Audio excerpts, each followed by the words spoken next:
पावलं तुमची शोभा वाढली कार्यालयाची, पडती पावलं तुमची शोभा वाढली कार्यालयाची, माथ्यावरती पडत अक्षता सर्वांच्या शुभाशीर्वादाची. शिरोमणी केवळ गंगेचं पाणी, शिरोमणी केवळ गंगेचं पाणी, तुमच्यासारखे सगळे सोयरे न मिळती त्रिभुवनी.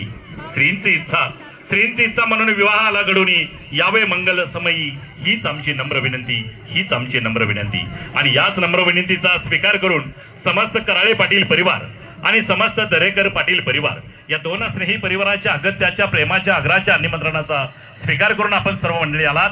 अतिशय आनंद या दोन परिवाराला होतोय आणि म्हणून आलेल्या सर्वच अतिथी जनांचं, माता पिता आणि बंधू भगिनींचं मनोभावे मनपूर्वक स्वागत करण्याचा प्रयत्न आमचे सहकारी मित्र सन्मान्य प्रसिद्ध निवेदक आदरणीय दरेकर आणि मी स्वतः या ठिकाणी करत आहे.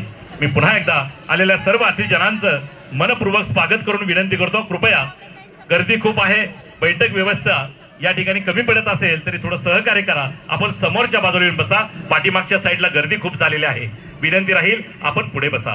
खरं तर मंडळी, समस्त कराळे पाटील परिवार आणि समस्त दरेकर पाटील परिवार हे समाजाच्या सुख दुःखामध्ये सहभागी होणारे नव्हे तर प्रत्येकाच्या अडचणीला धावून जाणारे एक आदर्शवत व्यक्तिमत्व म्हणून ज्या दोन वरबापांकडे पाहिलं जातं ते म्हणजे सन्माननीय विकासराव नामदेवराव कराळे आणि सन्माननीय पंढरीनाथजी दरेकर, आदरणीय शांताराम पंढरीनाथ दरेकर. हे दोन व्याही आणि या दोन व्याह्यांच्या निमंत्रणाचा स्वीकार करून तुम्ही आम्ही सगळी मंडळी आलेलो आहोत.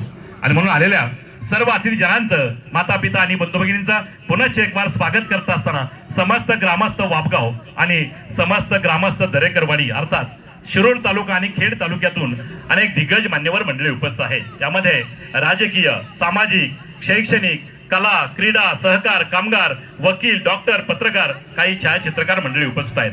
खऱ्या अर्थाने ज्यांची उपस्थिती प्रार्थना आहे, ज्यांचं शुभागमन नुकतंच होत आहे, असे ज्यांनी 5000हून अधिक जोर मारून विश्व विक्रम नोंदवला ते विक्रमवीर पंचायत समिती शिरूर तालुक्याचे कार्यसम्राट, सभापती आणि या कराळे पाटील परिवार, दरेकर पाटील परिवाराचे जवळचे स्नेही आदरणीय सुभाष अण्णा उमाप साहेबांचं आगमन होत आहे. मी त्यांचं आदरपूर्वक स्वागत करतो आणि विनंती करतो आपण मंचावर यावं आणि विराजमान व्हावं.